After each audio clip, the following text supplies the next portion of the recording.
Bismillahirrahmanirrahim. Assalamualaikum warahmatullahi wabarakatuh. Salam sejahtera bagi kita semua. Puji syukur kehadirat Allah Subhanahu wa Ta'ala, karena berkat rahmat, taufik, serta hidayahnya, kita masih diberikan kesehatan pada kesempatan kali ini. Sebelumnya, saya ingin mengucapkan terima kasih kepada Ibu Ani Irianti Ningsih SPD, selaku guru mata pelajaran sejarah peminatan, serta Bapak Riza Brandun selaku guru pendamping. Perkenalkan, nama saya Trihana Nurrohim dari kelas 11 IPS 3, nomor absen 31. Pada kesempatan kali ini, saya akan mempresentasikan materi saya, yaitu Revolusi Nasional Indonesia. Perkembangan kehidupan manusia di masa lampau ternyata sempat diwarnai dengan beberapa revolusi yang sangat mempengaruhi dalam perkembangan kehidupan manusia di masa kini. Revolusi merupakan perubahan sosial dan kebudayaan yang berlangsung secara tepat dan menyangkut pokok-pokok kehidupan masyarakat. Revolusi bisa terjadi dengan atau tanpa adanya perencanaan dan dapat dilakukan dengan atau tanpa kekerasan. Revolusi yang pernah terjadi di masa lampau seperti Revolusi Prancis, Revolusi Amerika, Revolusi Rusia, Revolusi Cina, dan Revolusi Nasional Indonesia. Revolusi Nasional Indonesia adalah sebuah konflik bersenjata dan pertentangan diplomasi antara Republik Indonesia yang baru lahir melawan Kerajaan Belanda yang dibantu oleh sekutu diwakili oleh Inggris. Rangkaian peristiwa revolusi terjadi mulai dari proklamasi kemerdekaan Republik Indonesia pada tanggal 17 Agustus 1945 hingga pengakuan kemerdekaan Indonesia oleh Kerajaan Belanda pada tanggal 29 Desember 1949. Meskipun demikian, peristiwa revolusi itu sendiri telah dimulai pada tahun 1908 yang saat ini disebut sebagai tahun dimulainya kebangkitan nasional Indonesia.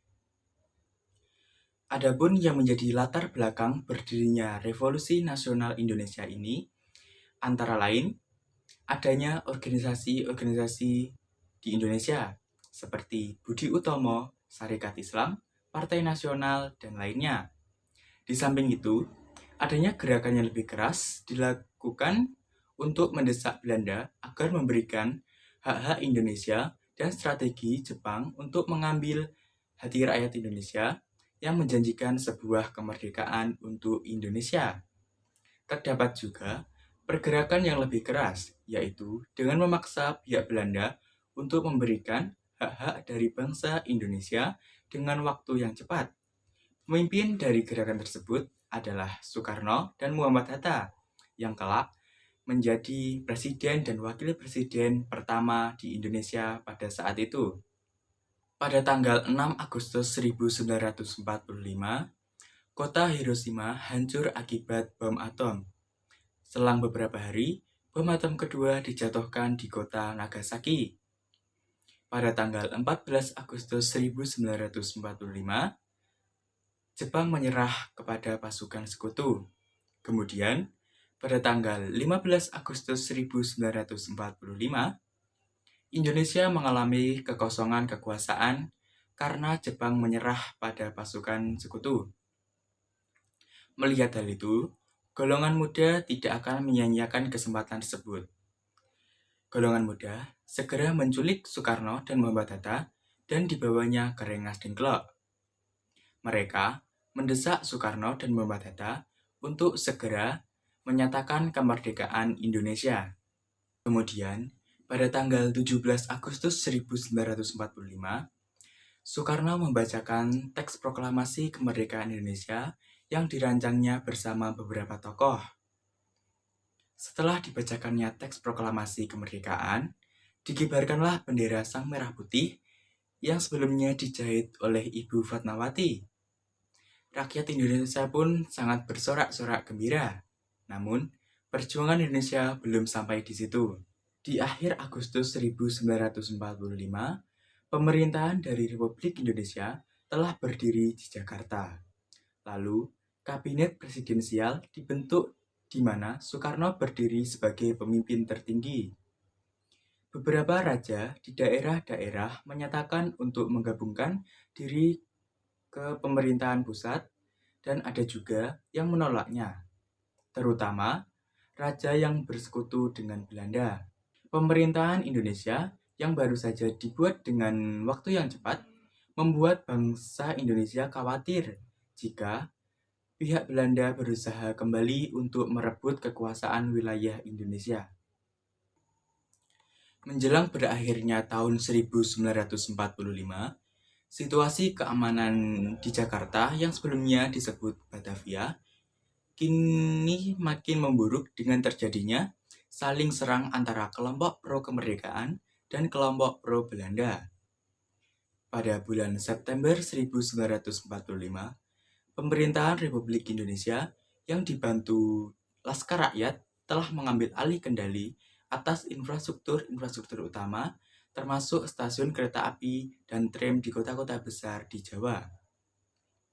Pada saat Sekutu dan Nica masuk ke Indonesia, terjadi beberapa pertempuran, seperti pertempuran Bojong Kokosan, pertempuran 5 Hari di Semarang, peristiwa 10 November, pertempuran Medan Area, pertempuran Ambarawa, agresi militer 1, agresi militer 2, serangan umum 1 Maret 1949 di Jogja, serangan umum Surakarta, dan berakhirnya perjuangan secara fisik dan diplomasi Revolusi Nasional Indonesia.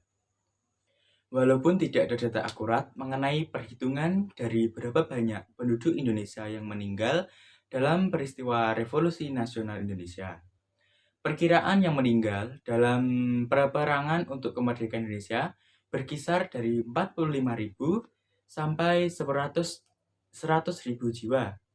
Dan rakyat sipil diperkirakan meninggal dalam kisaran 25.000 atau mungkin mencapai angka 100.000 jiwa.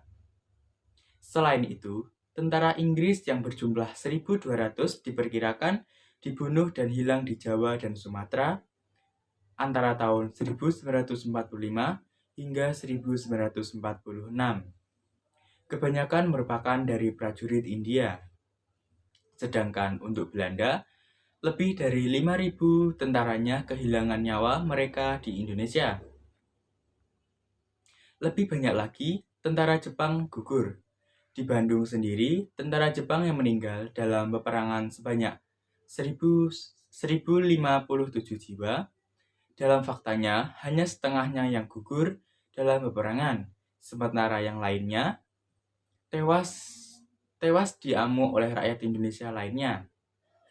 Keberhasilan Indonesia dalam meraih kemerdekaan serta berhasil dalam menyusun kedaulatan dan mempertahankannya mendapat pengakuan kedaulatan dari negara lain. Selain itu, keberhasilan Indonesia juga menjadi inspirasi negara lain yang belum mencapai kemerdekaannya. Namun, hal tersebut tidak serta-merta membawa dampak yang positif bagi Indonesia, melainkan ada dampak yang harus dihadapi dan dibayar mahal karena adanya revolusi, di mana dengan adanya revolusi di Indonesia, maka berdampak pada memburuknya kondisi perekonomian dan dengan kurangnya bahan makanan yang tersedia maupun kurangnya bahan bakar untuk transportasi, timbulnya pada kehidupan konsumtif bagi masyarakat, khususnya golongan menengah atas. Kemudian, terjadinya kesenjangan pendapatan antara masyarakat golongan kaya dan masyarakat miskin.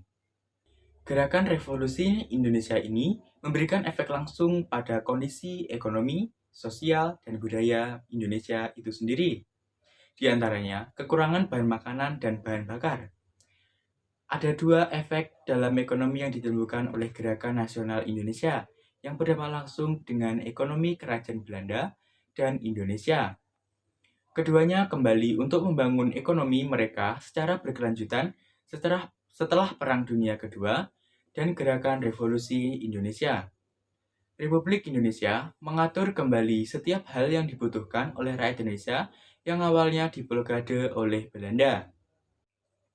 Nah, dari materi yang telah saya presentasikan sebelumnya, dapat kita ambil kesimpulan, yaitu Revolusi Nasional Indonesia adalah sebuah konflik bersenjata dan pertentangan diplomasi antara Republik Indonesia yang baru lahir melawan Kerajaan Belanda yang dibantu oleh pihak sekutu diwakili oleh Inggris. Kemudian, yang menjadi latar belakang berdirinya Revolusi Nasional Indonesia antara lain adanya organisasi-organisasi di Indonesia seperti Budi Utomo, Sarekat Islam, Partai Nasional, dan lainnya. Di samping itu, adanya gerakan yang lebih keras digunakan untuk mendesak Belanda agar memberikan hak-hak Indonesia dan strategi Jepang untuk mengambil hati rakyat Indonesia yang menjanjikan sebuah kemerdekaan untuk Indonesia. Setelah itu, perkembangan Revolusi Nasional Indonesia dibagi menjadi dua perjuangan, yaitu perjuangan fisik dan perjuangan diplomasi. Revolusi Nasional Indonesia memberikan pengaruh atau dampak langsung pada kondisi ekonomi dan sosial Indonesia itu sendiri, seperti kekurangan bahan makanan dan bahan bakar. Setelah itu, secara perlahan pemerintahan Republik Indonesia mengatur kembali segala hal di berbagai bidang yang sebelumnya mengalami pemblokadean oleh pihak Belanda. Sekian presentasi dari saya. Bila ada kekurangan maupun kesalahan kata, saya mau ucapkan mohon maaf sebesar-besarnya.